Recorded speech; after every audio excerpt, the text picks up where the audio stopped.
चलो, welcome to the very first lecture of secretarial audit compliance management due diligence, also known as DD. Very nice. For those who know me, thank you so much for coming back. For those who don't, here's a very quick introduction. ठीक है, 5 minute लेंगे, 5 minute भी नहीं लेंगे, 1 minute बस. ठीक, चलो. Hi, this is CS Muskan Gupta. I am a qualified company secretary and a law student from a very prestigious college. किसी को पता है? ILS Law College, Pune. ठीक है, चलो. स्ट्रिक्ट टीचर्स की गिनती में हम आते नहीं हैं, लेकिन जैसा कि डेमो लेक्चर्स में एक बैच के बच्चे जो बैठे हुए हैं उनको ऑलरेडी पता है, क्लास के सिर्फ 4 रूल है. किसी को याद है? टाइम पे आना एंड सुन लो भाई ध्यान से, बैच स्टार्ट होने के पहले, सब्जेक्ट स्टार्ट होने के पहले ये 4 रूल्स प्लीज आप अपने अपने जहन में बसा ले. ठीक है, एकदम भी स्ट्रिक्टनेस हमारी तरफ से नहीं मिलेगी, लेकिन ये 4 रूल्स अगर क्लास में फॉलो नहीं होते हैं तो शायद किसी को हमारा वो रूप देखना पड़े जो अभी तक किसी ने पेपर पुराने वाले बैच में नहीं देखा है. कूल. ठीक है, पहला पंक्चुअलिटी. बैच का टाइम क्या है? बैच का टाइम क्या है? जोर से बोलो थोड़ा. बैच का टाइम क्या है? 1:30. कितने बजे क्लास में होना है? 1:25. ठीक, 1:25 सब क्लास में होगे. किसी दिन 5 मिनट कोई आगे होता है, किसी दिन कोई 5 मिनट पीछे होता है, हम 5 मिनट लेट होते हैं, आप 5 मिनट लेट होते हो, किसी दिन चलता है. ठीक है, आज ये जो 1:45 का सीन हुआ है कल से नहीं होगा. 1:25 सारे क्लास में. क्यों? क्योंकि 1:25 हम क्लास में आएंगे. ठीक है, तब जाके 1:35 तक बैच स्टार्ट होगा.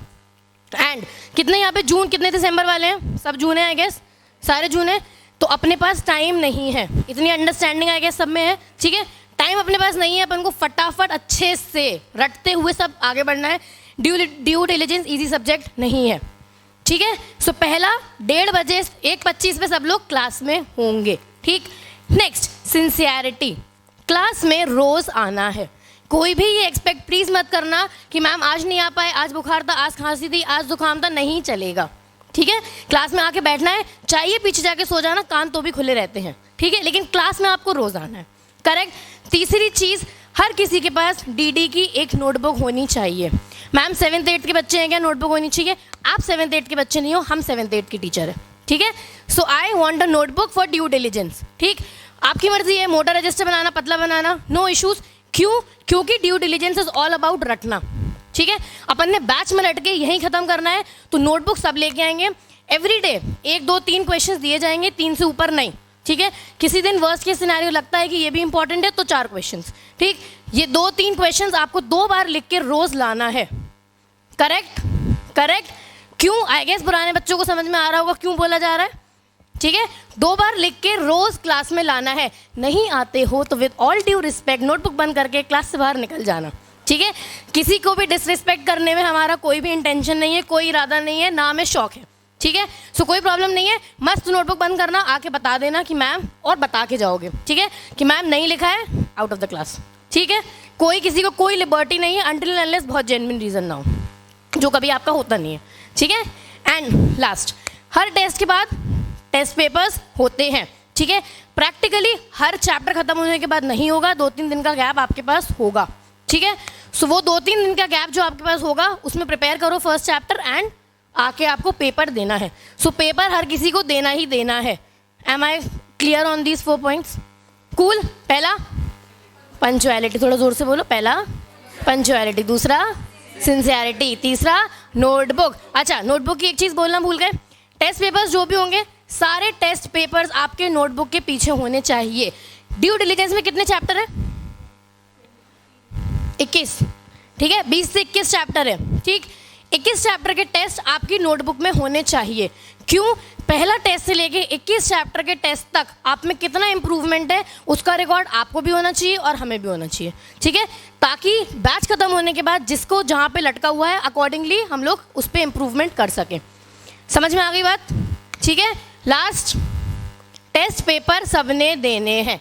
क्लियर? ये 4 चीज़ें अगर आप क्लास में फॉलो करते हो तो हम बहुत लीनियंट हैं, मस्ती मजाक चलता रहेगा, कोई प्रॉब्लम नहीं है. किसी दिन 40-50 मिनट की भी क्लास हो जाएगी. ठीक है, लेकिन अगर ये 4 रूल्स आप फॉलो नहीं करते हो तो हो सकता है आपको हमारा वो विकराल रूप देखना पड़े जो अभी तक किसी ने नहीं देखा है. कूल. चलो 1 ही मिनट दो. क्या प्रॉब्लम हो गया यहाँ पे?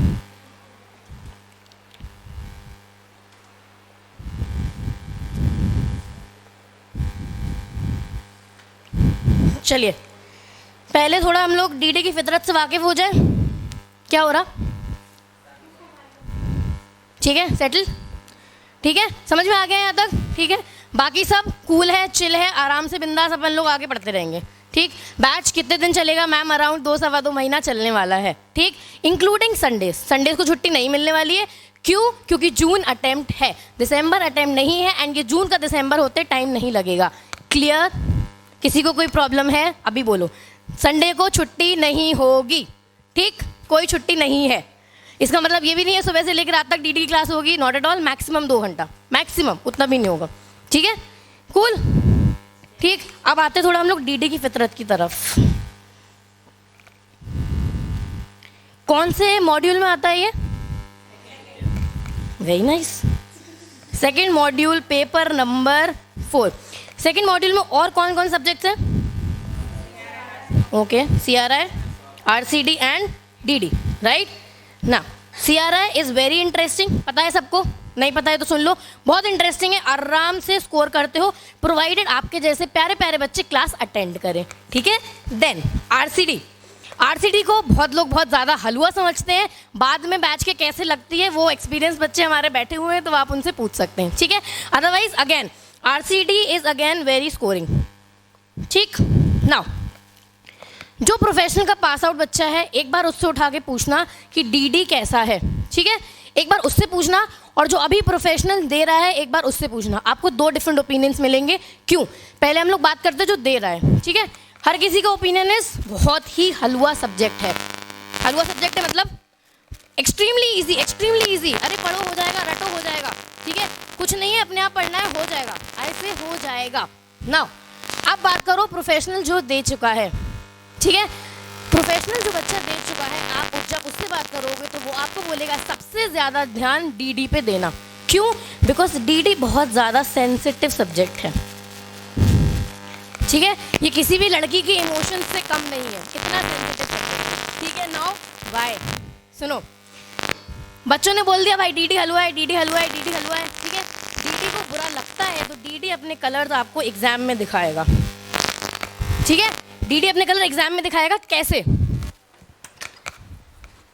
या तो आपका पेपर टेढ़ा आएगा। ठीक है, DD का पेपर सीधा नहीं आता, RCD का पेपर सीधा नहीं आता, DD का पेपर सीधा नहीं आता, और DD के पेपर में इंस्टीट्यूट नंबर नहीं देता, नहीं देता है। कितने भी अच्छे आंसर्स लिख लो, नहीं देगा। टिल द टाइम आप लोगों को वर्ड टू वर्ड सब कुछ याद है, प्लस आपके कंसेप्ट जो रेगुलेशन वाले हैं वो क्लियर है। ठीक है, तब तक इंस्टीट्यूट आपको नहीं नंबर देगा। किसी की भी मार्कशीट उठा के देखो, 40-45, 40-45, 40-45। एंड ये रीज़न है कि ये ग्रुप देने वाले जून के दिसंबर होते ही हैं। ठीक है, होते ही हैं। 3 दिन क्लास मिस करके देखो और हम आपको लिख के दे सकते हैं कि आपका जून अटेम्प्ट नहीं निकल रहा है। ठीक है, आई एम वेरी श्योर, 3 दिन कंटिन्यूसली 3 दिन क्लास मिस करके देखो, आपका दिसंबर अटेम्प्ट नहीं जून अटेम्प्ट नहीं निकलेगा। ठीक है, लेकिन क्योंकि रिकॉर्डिंग हो रही है, किसी के जेन्युइन रीजंस हैं, वो आपको दिखा देंगे, वो कवर हो जाएगा, दैट्स ओके। लेकिन जो यहाँ पे रटना वाला काम होगा ना, वो आप रिकॉर्डिंग से नहीं सीख पाओगे। सो प्लीज़ ट्राई कि फालतू के बहाने नहीं, एंड क्लास में रोज़ आना है। समझ में आ गया? ठीक है, ठीक है, माहौल थोड़ा ज़्यादा गर्म हो गया, शांत हो जाओ, चिल। अब आते हैं अपन सब्जेक्ट की तरफ। ये बातें समझ में आ गई सबको? ठीक है, एक चीज़ प्लीज़ अपने जहन में बसा लो, कोई भी DD को सेंसिटिव एकदम ईजिली नहीं लेगा। ठीक है, खतरनाक सब्जेक्ट है, बहुत रटना है, शुरू से लेके 21वें चैप्टर तक सिर्फ रटना है। ठीक है, सो प्लीज़ कोई भी इसको ईजिली मत लेना। क्लियर है बात? ठीक, चलिए आते हैं हम लोग सब्जेक्ट की तरफ। कोई सब्जेक्ट का नाम बताएगा क्या पूरा? DD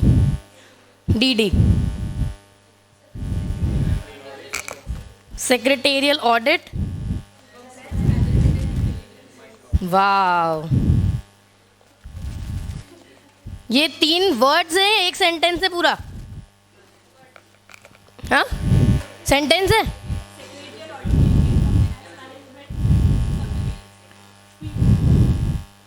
सेक्रेटेरियल ऑडिट एक है, हाँ, एंड एक है, एंड ड्यू डिलिजेंस एक है। ठीक है, करेक्ट। 3 वर्ड्स हैं, प्लीज सेंटेंस नहीं है। ठीक है, तीनों वर्ड्स के अपने में अलग अलग मीनिंग है। कोई बता पाएगा क्या? क्या सेक्रेटेरियल ऑडिट तो आई गेस सबको पता होना चाहिए। हाँ आइए आइए, क्या हो गया? चलो सेक्रेटेरियल ऑडिट पता है किसी को?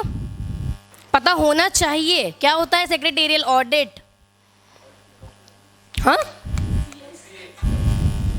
भाई लोग 6 महीने में आई अज्यूम कि आप सीएस बनने वाले हैं, तो क्या प्लीज कोई बताएगा कि एक सीएस का काम क्या होता है? वाह, तो सेक्रेटेरियल ऑडिट क्या होता है? तो सेक्रेटेरियल ऑडिटर जाके रूल्स एंड रेगुलेशन से कंप्लाई करता है। यस, सेक्रेटेरियल ऑडिटर का काम होता है जाके चेक करना कि company is in compliance with all rules and regulations और नॉट। ठीक है, कंपनी के 2 टाइप के अफेयर्स होते हैं, एक फाइनेंशियल, दूसरा नॉन फाइनेंशियल। ठीक है, एक काम करा करेंगे, कल से अपन यहाँ पे एक चॉकलेट डिब्बा रखेंगे। ठीक है, चॉकलेट दिखा के भाई जो बोलेगा अपने मुंह में चॉकलेट खाओ, मस्त बोलो, लेकिन बोलो। ठीक है, थोड़ी सी एनर्जी, बिकॉज गाइस टाइम समझो, 2 बजे का टाइम है, नींद से मर जाओगे अगर ये एटीट्यूड रखोगे तो प्लीज। ठीक है, इतना तो एटलीस्ट बोल सकते हैं, फाइनेंशियल नॉन फाइनेंशियल, है ना? वैभव सर के कर्मों का नतीजा हमें बता दो प्लीज। ठीक है, चलो फाइनेंशियल अफेयर्स मतलब फाइनेंशियल स्टेटमेंट, अकाउंट्स वगैरह से रिलेटेड। ये ऑडिट कौन करता है? Statutory auditor, right.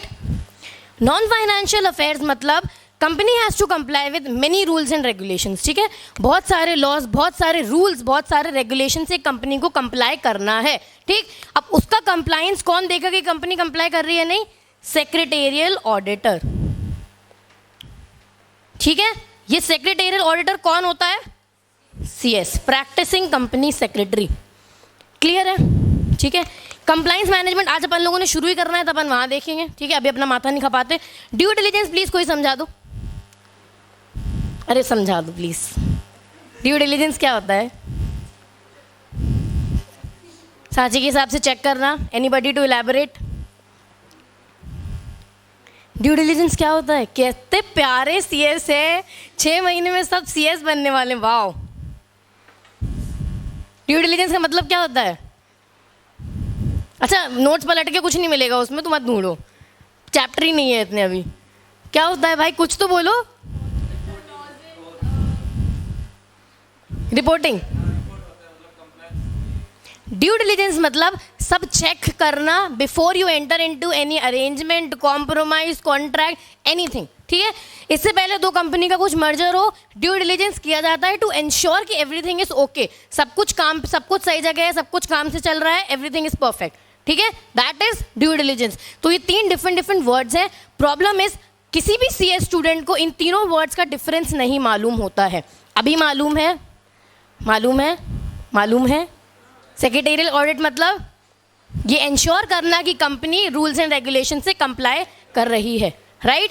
Due diligence मतलब सब चेक करना कि एवरीथिंग इज परफेक्ट। ठीक है, कंप्लाइंस मैनेजमेंट अभी अपन आगे पढ़ने वाले हैं। पानी की बोतल रख लो अपने पास, एक कोई प्रॉब्लम नहीं है। ठीक है, चलो ये हो गया अपना इंट्रोडक्शन। नाउ किसी ने मॉड्यूल अभी तक खोल के देखा है? सो स्वीट, मॉड्यूल खोल के देखा है इस साइड? कितने पार्ट्स हैं मॉड्यूल में? मॉड्यूल में कितने पार्ट्स हैं? मॉड्यूल में हैं 2 parts, part A and part B. ठीक है, part A deals with compliance management and part B deals with audit and due diligence। ठीक है, अब एक चीज़ प्लीज़ ध्यान से समझो, ये जो अपन शॉर्ट फॉर्म बना दिए ना सब्जेक्ट का डीडी, ठीक है, सिर्फ 2 चैप्टर पढ़ते हैं अपन डीडी के। ठीक है, कोई सेंस नहीं है इसको डीडी बोलने का, सिर्फ 2 चैप्टर पढ़ते हैं अपन 15 मार्क्स के। ठीक है, लेकिन अपेरेंटली अपन को ये मार्केट की एक रीत सेट हो गई है कि इसको डीडी ही बोलना है फॉर योर कंफर्ट, डीडी। लेकिन डीडी के सिर्फ 2 चैप्टर्स हैं। ठीक है, और कुछ नहीं पढ़ना है डीडी के बारे में। ठीक है, तो अभी किसी को और कोई शॉर्ट फॉर्म बनाना हो तो वो बना सकता है। ठीक है, जैसे आई रिमेंबर JIGL को कोई बच्चे शॉर्ट फॉर्म में बोलते हैं जिगिल। ठीक है, जिगिल। ठीक है, सो इफ एट ऑल आपको कुछ वैसा इंटरेस्टिंग सा नाम बनाना तो आप बना सकते हो, अदरवाइज डीडी के सिर्फ 2 सब्जेक्ट्स हैं। कूल, चलो। Part A is for 40 marks, part B is for 60 marks. Perfect.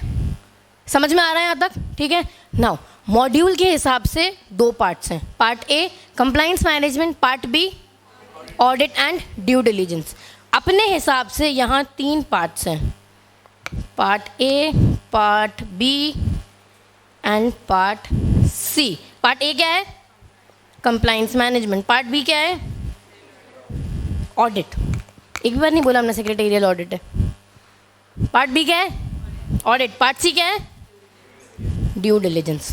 ठीक है, ये पूरा 60 मार्क्स का है, ये 40 मार्क्स का है।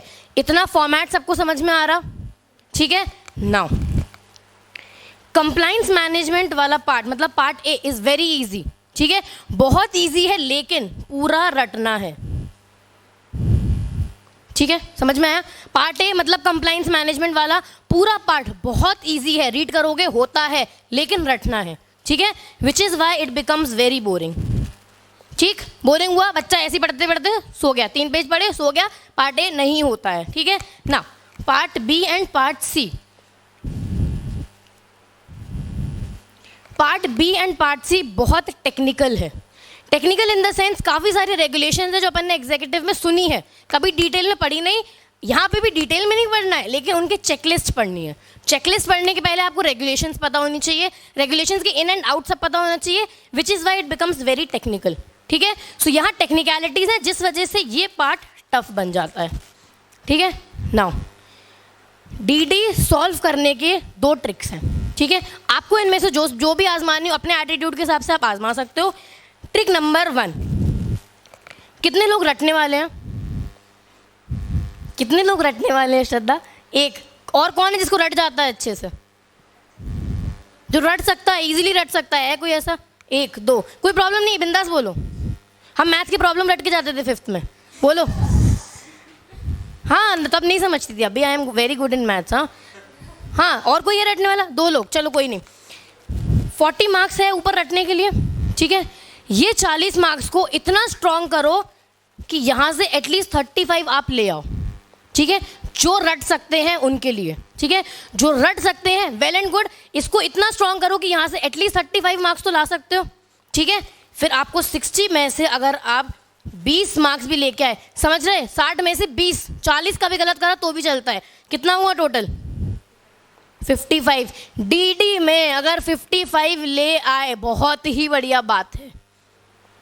ठीक है, बहुत ही बढ़िया बात है। अब 55 का मोटिवेशन है तो 5 मार्क्स का मोटिवेशन और रखना प्लीज़।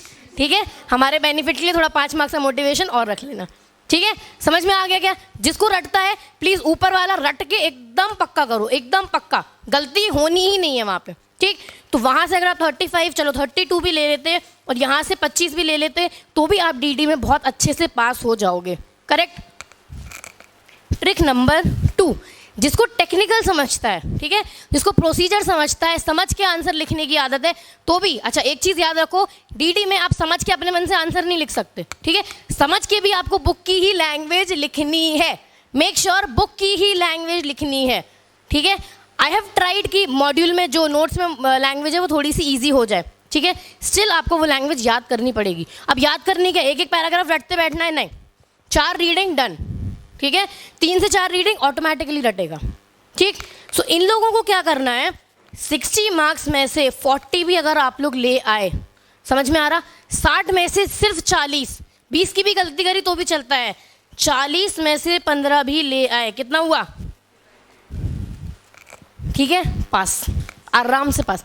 क्या करना है, एक प्लीज़ एक किसी चीज़ पे अच्छे से कमांड बना लेना, या पार्ट ए बहुत स्ट्रॉन्ग कर लो या पार्ट बी, और स्ट्रॉन्ग ऐसे करना है कि कहीं से भी कुछ भी पूछा, ठीक है, एक वर्ड भी पूछा वो आपके जहन में बसा होना चाहिए। ठीक है, और जिसको दोनों चीज़ें अच्छे से याद होती है, भाई बहुत अच्छे हो आप लोग। ठीक है, आप बहुत महान हो, करो, बिंदास करो। हाँ, बिंदास करो।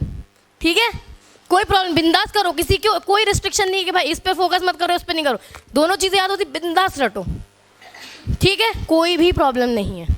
आ गई बात समझ में? ठीक, जिसको रटना होता पार्ट ए पे कंसंट्रेट करो, जिसको नहीं होता पार्ट बी पे करो, जिसको दोनों ही नहीं हो रहा तो करना पड़ेगा। ठीक है, ऑप्शन नहीं है। समझ में आ गई बात? ठीक है, एक बार बता दो भाई कितने पार्ट्स हैं मॉड्यूल के हिसाब से? पार्ट ए, पार्ट बी, अपने हिसाब से part A, part B, part C. Part A compliance management, थोड़ा ज़ोर से बोलो। Compliance management. Part B audit, part C due diligence. Part A कितने मार्क्स का है? 40 marks. Part B part C 60 marks. समझ में आ गए यहाँ तक? यूजुअली अपन बैच में हमेशा पार्ट बी से स्टार्ट करते हैं, ठीक है, इस पार्ट से स्टार्ट करते हैं बिकॉज टेक्निकल है और बच्चों को थोड़ा यहाँ पे इंटरेस्ट आता ही आता है, ठीक है। लेकिन कुछ थोड़े उल्टे केसेस भी आते हैं, कोई प्रॉब्लम नहीं वो उल्टे केसेस में, लेकिन कभी कभी होता है, ठीक है। टेक्निकल स्टार्ट किया तो बच्चों के दिमाग में सबसे पहली चीज़ आती है मैम हो ही नहीं रहा, बिल्कुल एकदम भी नहीं समझ में नहीं आ रहा, सब ऊपर से चला गया। टाइम क्या है? 2 बज रहा है ना, आधे तो नींद में है, अभी समझ में नहीं आ रहा सबकी शक्लों से, है ना, आधे नींद में। अच्छा कल से हम वो स्प्रे बॉटल रखने वाले हैं, हाँ, विकास सर वाली टेक्निक, ठीक है, समझ में आया? कहाँ पे थे? अच्छा अपन लोग, हाँ, तो एक चीज़ प्लीज़ ध्यान से समझ लो, क्या बोल रहे थे वैसे? स्प्रे बॉटल, हाँ, सोना नहीं है प्लीज़ किसी ने भी, ठीक है। टाइम एनीवेज बहुत खतरनाक है, तो ये सब नहीं करना है, ठीक है। क्लियर है भाई? यहाँ तक समझ में आ रही बात? ठीक है, बड़े अपन सब्जेक्ट की तरफ। यूजुअली अपन पार्ट बी से शुरू करते हैं, लेकिन अभी अपन पार्ट बी से शुरू नहीं करेंगे, ठीक है, क्योंकि सब्जेक्ट वैसे भी बहुत बच्चों को बोरिंग लगता है, अपन को इसको और बोरिंग नहीं बनाना है, ठीक है। तो पहले थोड़ा सब्जेक्ट से अपन प्यार करने की कोशिश करते हैं, ठीक है। रोमांस अपन आगे वाली स्टेज पर करेंगे, ठीक है। तो ध्यान से सुनो, ठीक है, या कोई कन्फ्यूजन मत रखना है यहाँ पे। अपन शुरू करेंगे पहले पार्ट ए के 2 सब्जेक्ट्स के साथ, ठीक है, 2 चैप्टर्स के साथ, chapter 1, chapter 2। Chapter 1 is compliance framework, ठीक है। चैप्टर 2 इज कंप्लायंसेस, ठीक। पहले अपन सिर्फ ये 2 चैप्टर्स करेंगे, उसके बाद पूरा पार्ट ए छोड़ देंगे, ठीक है। पूरा पार्ट ए छोड़ के अपन आएंगे अपने दूसरे प्यार की तरफ, पार्ट बी, ठीक है। पार्ट बी क्या है? टेक्निकल। अब अपन कवर करेंगे पूरा पार्ट बी, ठीक। पार्ट बी जब अपना हो जाएगा उसके बाद अपन लोग डिसाइड करेंगे अपन ने पार्ट ए पे जाना है या पार्ट सी पे जाना है, ठीक है। क्या चलेगा? पार्ट ए के 2 चैप्टर्स, देन पार्ट बी, फिर जो बचता है वो। क्लियर हुई बात? ठीक है, एक बार वापस बोलेंगे। मॉड्यूल में कितने पार्ट्स हैं? 2 पार्ट्स। क्या है? Part A, part B. Part A क्या बोलता है? Compliance management. पार्ट बी क्या बोलता है? ऑडिट एंड ड्यू डिलिजेंस, ठीक है। पार्ट ए कितने मार्क्स का है? 40। Part B 60। या ये स्ट्रॉन्ग करो या ये स्ट्रॉन्ग करो, दोनों कर सकते तो बहुत ही अच्छी बात है, दोनों ही नहीं कर सकते तो पास नहीं होगे, ठीक है।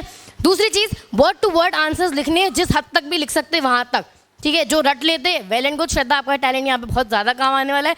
जो नहीं रट पाते टैलेंट बनाओ, ठीक है। नेक्स्ट अपन अभी क्या शुरू करने वाले हैं? पार्ट ए के 2 चैप्टर्स, ठीक है। तो लोग कंफ्यूज मत होना कि ये क्या हो रहा, कहीं से भी उठा रहे हैं, कुछ भी पढ़ रहे हैं। पूरे ड्यू डिलिजेंस में यही होने वाला है, कोई भी चैप्टर अपन कहीं से उठा के कनेक्ट करके पढ़ने वाले हैं, ठीक है। एक मोनोटोनस रूल रूटीन अपन नहीं बनाएंगे। Cool. Part A, part B, फिर जो बचता है उसके बाद वो। समझ में आ गया यहाँ तक? ठीक है। अब स्ट्रेस लेने का कोई काम नहीं है, बिंदास अपन क्लास में पढ़ते जाएंगे। आपका काम सिर्फ इतना है, क्लास में जो क्वेश्चंस मिले वो घर से लिख के लाना है, जितना पढ़ाया गया उतना रीड करना ही है विदाउट फेल, ठीक है।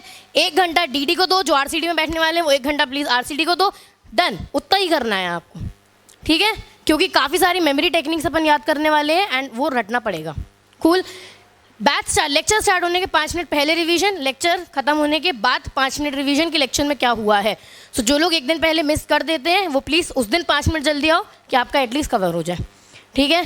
कंफर्टेबल यहाँ तक सब लोग, ठीक है। अभी किसी का उठ के जाने का मन है, किसी को बहुत ज़्यादा नींद आ रही, नहीं, कंटिन्यू कर सकते हैं अपन, आगे शुरू कर लें अपन लोग, शुभारंभ करें। चलो तो शुभारंभ कर रहे हैं अपन कौन से पार्ट के साथ? Compliance management.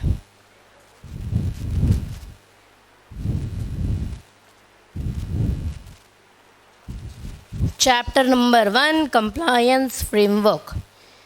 चलो ऊपर अपन ने कंप्लायंस मैनेजमेंट डिस्कस करा नहीं, अभी अपन समझते हैं कि कंप्लायंस। अच्छा एक चीज़ please, this is something bad on my part, writing हमारी बहुत लोगों को समझ में नहीं आती है। I am really trying to improve, लेकिन स्टिल नहीं समझ में आती तो भाई वहीं रोक के प्लीज़ पूछ लेना, कुछ भी अपने मन से गोता गोता जैसे हम बनाते हैं वैसे आप मत बनाना, ठीक है। क्लियर? चलो कंप्लायंस फ्रेमवर्क। सबसे पहले तो बता दो भाई कंप्लायंस क्या होता? कंप्लायंस क्या होता? भाई साहब इंडिया का फ्यूचर इतना ज़्यादा ब्राइट है। कंप्लायंस क्या होता है? रूल्स एंड रेगुलेशंस को ओबे करना, सिंपल वर्ड में ओबे करना, राइट, ठीक है। अब एक कंपनी बनती है, ठीक है, उससे पहले भी अपन लोगों के पास बहुत सारी चॉइसेस होती हैं, ठीक है। ज़रूरी नहीं है कि हम कंपनी बनाएंगे, ठीक है। आज हो सकता है हम अकेडमी छोड़ दें, अब इतना पैसा है कि कंपनी खड़ी कर दे, नहीं, तो हम डिसाइड करेंगे कि ये पैसे के हिसाब से हम क्या स्टार्ट कर सकते हैं ना। May be a sole proprietorship, may be a 1 person company, कुछ नहीं तो, ठीक है। नाउ इन डिफरेंट कंपनीज पे different regulations, rules, laws apply होते हैं, करेक्ट, ठीक है। इससे पहले हम कुछ भी बनाएं, 1 person company, sole proprietorship firm, कुछ भी, सबसे पहले हम देखते हैं कि इसके ऊपर कौन से रेगुलेशंस अप्लाई होते हैं, ठीक है ना। अपन बात किसके बारे में कर रहे हैं? कंपनी, ठीक है, ठीक है। अपन बात कर रहे हैं कंपनी के बारे में। कंपनी को नंबर ऑफ, मतलब अनगिनत लॉज के साथ कंप्लाई करना है, राइट। जैसे कि कंपनीज एक्ट और यस, लिस्टेड है तो सेबी रेगुलेशंस। कोई सेबी रेगुलेशंस बताएगा प्लीज? एक मिनट। एलओडीआर का full form? Listing obligations and disclosure requirement. Then ICDR का full form? Very nice. Then हाँ, वाओ, SAST क्या है फुल फॉर्म? सब्सटैंशियल एक तो देखो, रुको, भेड़ बकरी की तरह अपन ने बात ही नहीं करनी है, ठीक है। आराम से प्यार में धुन के साथ गाएंगे, ठीक है। क्या? Substantial acquisition of shares and take over regulation. कौन से साल में आई थी? 2011। कैसे सबको ये रेगुलेशन का ईयर याद रहता है और ऊपर वालों को याद नहीं है? एलओडीआर कब आई थी? आईसीडीआर? चलो आगे की रेगुलेशन बताओ। और क्या प्रॉब्लम क्या हो रही?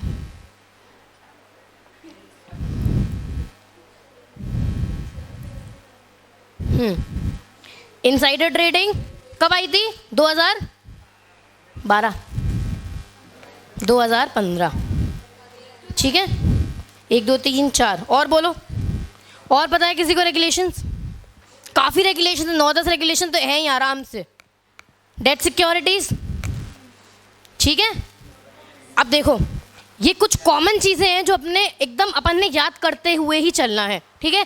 डिफरेंट जगह पे आपको बार बार पूछेगा कि कंपनी को कौन कौन से रूल से कंप्लाई करना है, कौन कौन से लॉज से कंप्लाई करना है। अब बच्चे क्या पूछते? मैम रूल्स बोला है तो कंपनीज एक्ट लिखना है क्या? लिखना है क्या? लिखना है। रूल से उनका मतलब है कौन से लॉज से कंप्लाई करना है। सो सबसे पहले ही तो अपन ने क्या लिख देना है? Companies act 2013। अच्छा, कंपनीज एक्ट 2013 लिस्टेड एंटिटीज पे अप्लाई नहीं होता है। सही की गलत? सही की गलत? तो बताओ ना, सही की गलत? गलत, ठीक है। प्लीज ये कंफ्यूजन मत रखना। कंपनीज एक्ट लिस्टेड एंटिटीज के ऊपर भी अप्लाई होता है। इट्स जस्ट दैट लिस्टेड के ऊपर से भी रेगुलेशंस भी अप्लाई होती हैं, ठीक है। और कोई लॉ? कंपनीज एक्ट क्या हो कह रहा है यार?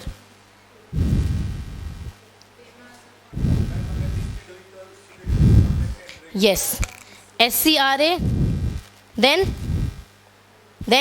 और बेसिक लॉज। दिमाग लगाओ, थोड़ा दिमाग चलाओ प्लीज।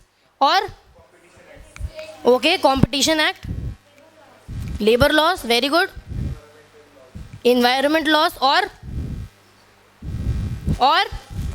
और इनकम टैक्स, कैसे भूल रहे टैक्स, और फेमा, FCRA एंड वगैरह वगैरह वगैरह वगैरह वगैरह वगैरह वगैरह, ठीक है। एटलीस्ट 10 लॉ तो याद रखो जो कंपनी पे अप्लाई होते हैं, ठीक है ना। इन लॉज के अंदर भी जो लॉज हैं वो भी अपन लोगों ने पढ़ने पड़ते हैं, जो अपन आगे वाले चैप्टर्स में पढ़ेंगे, ठीक है। सो एक कंपनी को बहुत सारे लॉज से कंप्लाई करना है ना। अगर ये इस लॉज से कंप्लाई नहीं करे तो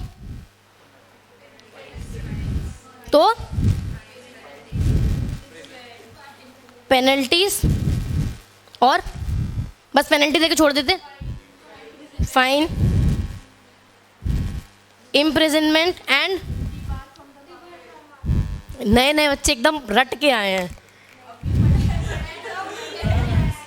चलो और अरे ये कोई रटने वाली चीज नहीं है, बोलो बिंदास, जो पता है, कोई टेंशन नहीं, बोलो, कुछ तो पता है, ठीक है। कंपटीशन वाले बच्चे बोल रहे हैं रेपुटेशन खराब होगा, ठीक है। और रेपुटेशन, यस, वेरी इंपॉर्टेंट। सबसे बड़ा किसने बोला है लाइसेंस वाला? सबसे बड़ा डर लाइसेंस कैंसिल हो जाएगा। ठीक है, आपकी छोटी सी गलती से आपकी कंपनी का लाइसेंस चला जाएगा। व्हाट इफ कंपनी को पता ही नहीं था कि कंपनी को 2 साल के इनकॉर्पोरेशन के बाद अगर वो काम नहीं कर रही है तो डोरमेंट कंपनी का स्टेटस डिक्लेयर कराने वाला है, राइट? अगर 2 साल तक, इनकॉर्पोरेशन से 2 साल तक आपने अगर कंपनी में कोई भी काम नहीं किया है तो आपको डोरमेंट स्टेटस डिक्लेयर कराना पड़ता है। अदरवाइज रजिस्ट्रार आपका नाम कंपनी की लिस्ट से हटा देता है, राइट? अब व्हाट इफ आपको पता ही नहीं था ये काम, तो ठीक है। सो एक कंपनी को बहुत सारे रेगुलेशन से कंप्लाई करना पड़ता है, नहीं कंप्लाई करो तो उसके ये कॉन्सिक्वेंसेस होते हैं, ठीक है। अच्छा, कंपनी के बारे में अपन बात कर रहे हैं तो कंपनी का काम क्या है? बेचना खरीदना, बेचना खरीदना, बस, है ना? खरीदना बेचना खरीद, दुकानदार है ना हम, तो सामान खरीदेंगे सामान बेचेंगे, सामान खरीदेंगे सामान बेचेंगे। क्या करेंगे? अरे कितनी भी, अच्छा तो ठीक है, चलो छोटी सी कंपनी, एक 1% कंपनी है, ठीक है। 1% कंपनी का भी क्या काम है? सामान खरीदना बेचना।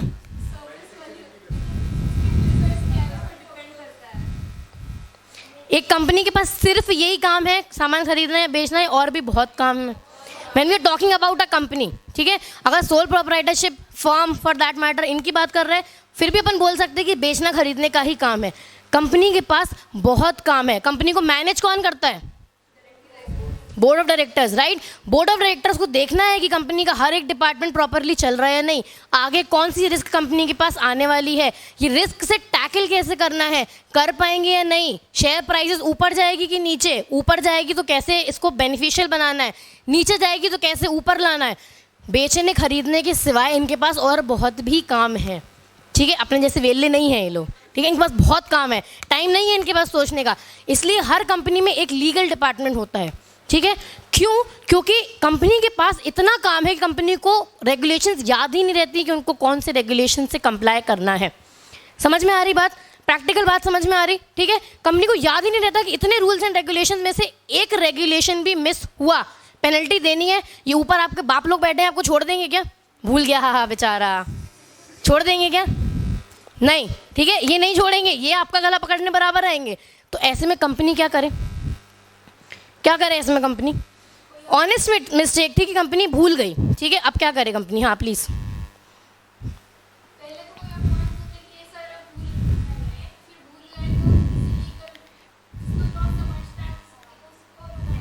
ठीक है, गुड ओपिनियन। अच्छा अब आप बताओ, इतने प्यारे प्यारे सीएस लोग यहाँ पे बैठे हैं जिनको secretarial audit, compliance management, due diligence की डेफिनेशन नहीं पता, ऐसे बच्चे जाके जब कंपनी में स्टार्टिंग में बैठेंगे, ऑब्वियसली धीरे धीरे आप सीखोगे, समझ में आएगा।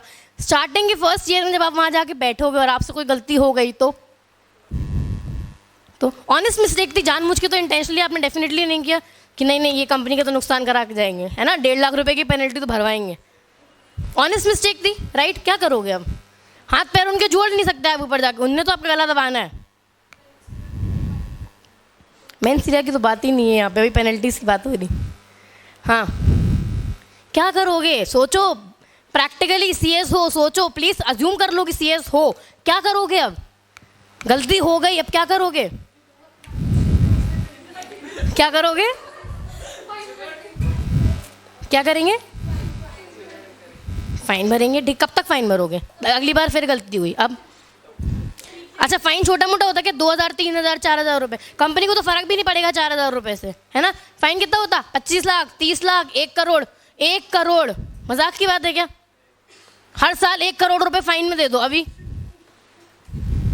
आप दे दो, चलो आपके पास बहुत पैसा है, शेयर होल्डर्स आपकी कंपनी में इन्वेस्ट करने नहीं आएंगे, ठीक है, उनको पता है कि इसको अकल नहीं है कंपनी चलाने की, ठीक है, वो नहीं आएंगे इन्वेस्ट करने। अब क्या करोगे? मार्केट में रेपुटेशन नाम का भी तो कोई सवाल होता है, ठीक है, गुड सिटीजन बन के भी तो रहना है। क्या करोगे?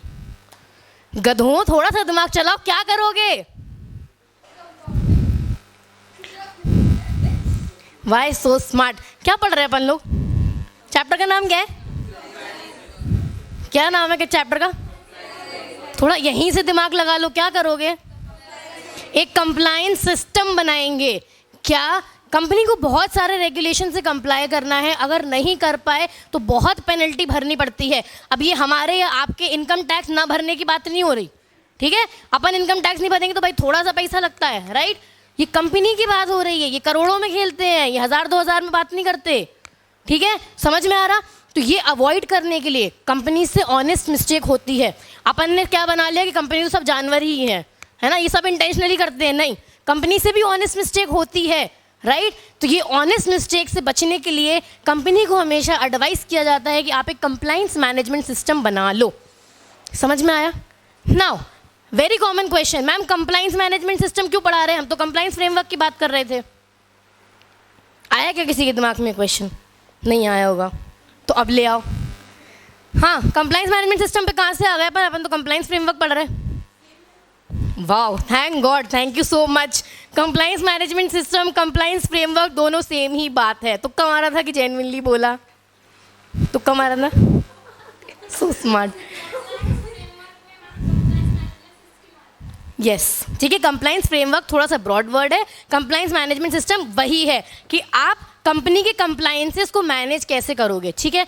सो कंप्लाइंस मैनेजमेंट सिस्टम अगर अपन शॉर्ट में बात करें तो कंप्लाइंस मैनेजमेंट सिस्टम मतलब ऐसा कोई भी स्ट्रक्चर कंपनी में डेवलप करना कि हर हालत में कंपनी अपने रेगुलेशन से कंप्लाई करे, ठीक है। अब क्या करेंगे, क्या हम लोग पॉलिसी स्टैब्लिश कर देंगे तो हो जाएगा क्या? उसके भी पहले क्या करना पड़ेगा? प्लान करना पड़ेगा। प्लान करने से भी पहले क्या करना पड़ेगा? यस, ठीक है। सबसे पहले समझो कंप्लाइंस मैनेजमेंट सिस्टम क्या है। कंप्लाइंस मैनेजमेंट सिस्टम एंश्योर्स कि company complies with all rules and regulations. समझ में आया? बोलो वापस, कंप्लाइंस मैनेजमेंट सिस्टम क्या है? Compliance management system ensures company complies with all rules and regulations. बोलो अभी, कंप्लाइंस मैनेजमेंट सिस्टम क्या है? Ensures all rules and regulations. समझ में आया इसका मतलब? ठीक है। नाउ ये हुआ अपना सिर्फ इंट्रोडक्शन, ठीक है। चैप्टर में दिख रहा है आपको सबसे पहला कंटेंट दिख रहा है इंट्रोडक्शन। अभी तक अपन ने सिर्फ इंट्रोडक्शन कवर किया है। अब अपन आते हैं कंप्लाइंस फ्रेमवर्क पे, ठीक। प्लीज़ जब तक आपको जो अभी ये पढ़ाया जा रहा, जब तक ये क्लियर नहीं होना कोई भी नोट्स मत उठाना, ठीक है। क्योंकि जो मॉड्यूल में इन्होंने दिया है, इन्होंने बहुत ऊपर नीचे आड़ा तिरछा करके चीज़ें दी हुई हैं, तो अपन एक लिंक नहीं बना पाएंगे, अपन पढ़ नहीं पाएंगे, ठीक है। सो पहले अपन ये समझते हैं, फिर अपन नोट्स पे जाएंगे, ठीक है। चलो, कहाँ गया?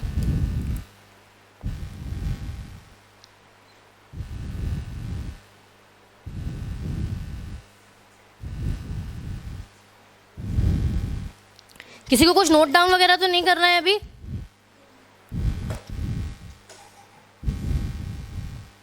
किसी को कुछ नोट डाउन करना है क्या?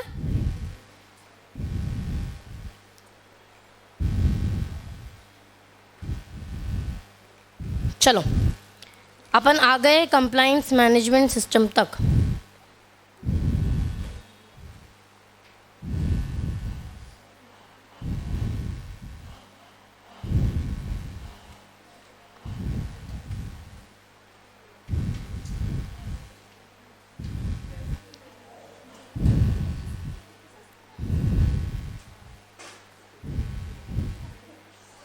चलो, कहाँ तक आए अपन? Compliance management system. समझ में आ गया सबको कंप्लायंस मैनेजमेंट सिस्टम क्या है? क्या है compliance management system? Compliance management system का सीधी बात एक काम है, कंप्लायंस मैनेजमेंट सिस्टम ये चीज़ इंश्योर करता है, जो उसकी ड्यूटी ही है कि हर लॉज एंड रेगुलेशन से कंपनी कंप्लाई करे, ठीक है। अब this is in the form of a structure, ठीक है। जितने भी स्टेप्स लेने पड़ेंगे अपन को, फिर प्रोसीजर्स बनाने पड़ेंगे, फिर प्रोसीजर्स को रिपोर्ट करना पड़ेगा, वो सब मिला के उसको इन टोटल अपन बोलते हैं कंप्लायंस फ्रेमवर्क या कंप्लायंस मैनेजमेंट सिस्टम। इतनी सी बात सबको समझ में आ गई? कोई कंफ्यूजन है यहाँ पे? I repeat, compliance management system, system की जब अपन बात कर रहे हैं तो ये सिस्टम कंप्लायंस इंश्योर करने के लिए अपन क्या क्या एक्टिविटीज़ करेंगे कि कंपनी कंप्लाई करे, उसको इन टोटल बोलते हैं कंप्लायंस मैनेजमेंट सिस्टम। वो पूरे को मिला के अपन बोलते हैं कंप्लायंस मैनेजमेंट सिस्टम या कंप्लायंस फ्रेमवर्क, ठीक है। अपन को हाँ थोड़ा सा डिफरेंस है फ्रेमवर्क और मैनेजमेंट सिस्टम में, एग्जाम पर्सपेक्टिव से या सीएस के पर्सपेक्टिव से अपन ने उस पर ध्यान नहीं देना है, तो वहाँ कोई कंफ्यूज मत होना। समझ में आई यहाँ तक बात? ठीक है। नाउ हर चैप्टर में, डीडी के हर चैप्टर में एक ट्रिक है, शुरू में ये लोग कुछ बोलेंगे और कंटिन्यूसली पूरे चैप्टर में वही पॉइंट्स रिपीट करेंगे, ठीक है। तो क्या करना है अपन को, ये पॉइंट्स शुरू में एकदम रट लेने हैं, ठीक है, कि आगे कभी भी कोई टॉपिक वैसा पूछे अपन को पॉइंट्स देखे तो अपन को पता है कि यही लिखना है। ठीक, तो रटने वाला काम अपना अभी से आज से ही शुरू होने वाला है। ठीक है, घर पे जाके प्लीज़ उसको वापस पढ़ना, कल कुछ भी याद नहीं आएगा। क्लियर? चलो, तो अपन ये डिब्बे की बात कर रहे थे।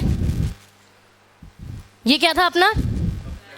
Compliance management system. अब अपन सिस्टम की बात कर रहे हैं तो ऑब्वियसली 4-5 चीज़ें और होंगी ना उसके अंदर। ठीक है, तो कंप्लायंस इंश्योर करने के लिए, ये देखने के लिए कि कंपनी सारे रूल्स एंड रेगुलेशन से कंप्लाई करे, सबसे पहला स्टेप बीइंग अ सीएस, आप क्या करोगे?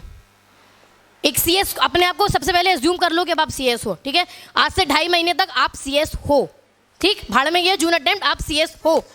ठीक, अब बताओ, आप एक कंपनी की सीएस हो, आप यस एकेडमी की सीएस हो, अब आपको क्या करना है? सबसे पहले वेरी गुड, एक चीज इतनी देर में यूनानिमसली कोई बोला है तो कौन कौन से लॉज देखेंगे? Correct, we will identify all laws and regulations, right. सबसे पहला काम identify laws and regulations. Now अगर अपन इन लॉज से कंप्लाई नहीं करते हैं तो इनसे इक्वल कोई रिस्क थी? पड़ा अपन ने ऊपर, अभी पेनल्टीज देनी पड़ सकती, फाइन देनी पड़ सकती, मैक्स टू मैक्स आपका बिजनेस का लाइसेंस कैंसिल हो सकता है, राइट। तो ये रिस्क आइडेंटिफाई करेंगे। क्यों? अब प्रैक्टिकली सुनो, पहले लॉज आइडेंटिफाई कर लिए सारे। ठीक है, प्रैक्टिकली अपने आंखों के सामने इमेजिन करो, आपने सारे लॉज देख लिए कंपनी के ऊपर कौन से चलते हैं, इन लॉज को फॉलो नहीं किया तो क्या होगा? ठीक है, क्या होगा? पेनल्टी देनी पड़ेगी, फाइन देना पड़ेगा, और मान लीजिए बिजनेस का लाइसेंस कैंसिल हो जाएगा। 3 चीज़ें एज्यूम कर ली। अब ये ना हो, ये रिस्क ना अपन को फेस करनी पड़े तो अपन कुछ स्टेप्स लेंगे, राइट। तो वो स्टेप्स जो अपन लेंगे उनको हम लोग बोलते हैं रिस्क कोई वर्ड बता सकता? Risk mitigation techniques. समझ में आ रहा? क्लियर फंडा है एकदम। प्रैक्टिकली सोच के देखो, सबसे पहला काम क्या करना है? सारे लॉज को आइडेंटिफाई करना है। पेन, नोटबुक, कॉपी सब बंद कर दो, एकदम फुर्ती में सब नोटबुक पेन सब बंद कर दो, नोट्स बंद कर दो, साइड में कर दो, किसी चीज़ का कोई काम नहीं है, सबका ध्यान यहाँ पे। हो गया? बंद हो गया? बंद। ठीक है, सबसे पहला काम सारे लॉज एंड रेगुलेशंस को देखना। पहले ये तो समझो कि कौन से लॉज अप्लाई होते हैं, राइट। नहीं इनसे कंप्लाई किया तो क्या रिस्क फेस करना पड़ेगा। ठीक है, ये रिस्क ना फेस करना पड़े तो कौन कौन से प्रोसीजर्स अप्लाई करेंगे ना। रिस्क मिटिगेशन टेक्निक्स मतलब पॉलिसीज एंड प्रोसीजर्स। ठीक है, इस स्टेज पे कंपनी पॉलिसीज बनाती है।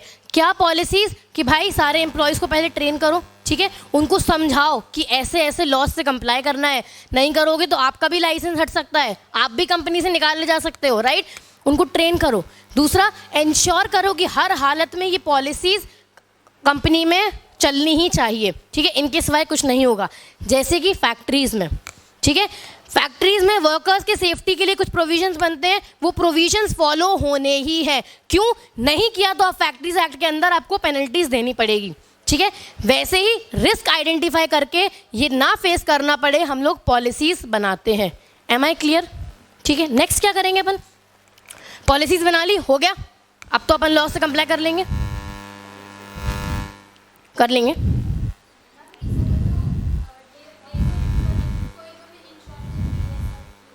यस। ठीक है, कोई अपन को ऐसा भी तो चाहिए जो देखे कि हो भी रहा है इम्प्लीमेंट या नहीं। क्या बोलेंगे इसको हम लोग थोड़ी अंग्रेजी में? नहीं, इस काम को क्या बोलेंगे? नहीं, किसी का काम देखना, ये इंश्योर करना कि चीज़ें प्रॉपरली इम्प्लीमेंट हो रही है या नहीं। क्या? नहीं, इसको हम लोग बोलते हैं मॉनिटरिंग।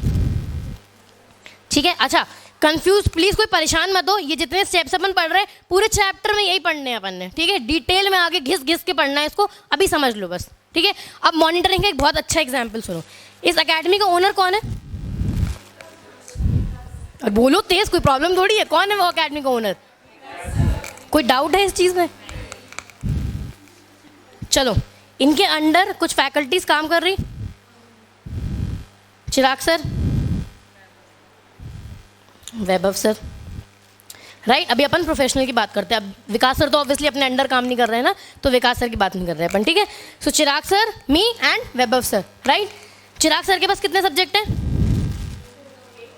एक, फंडिंग एंड एथिक्स, राइट।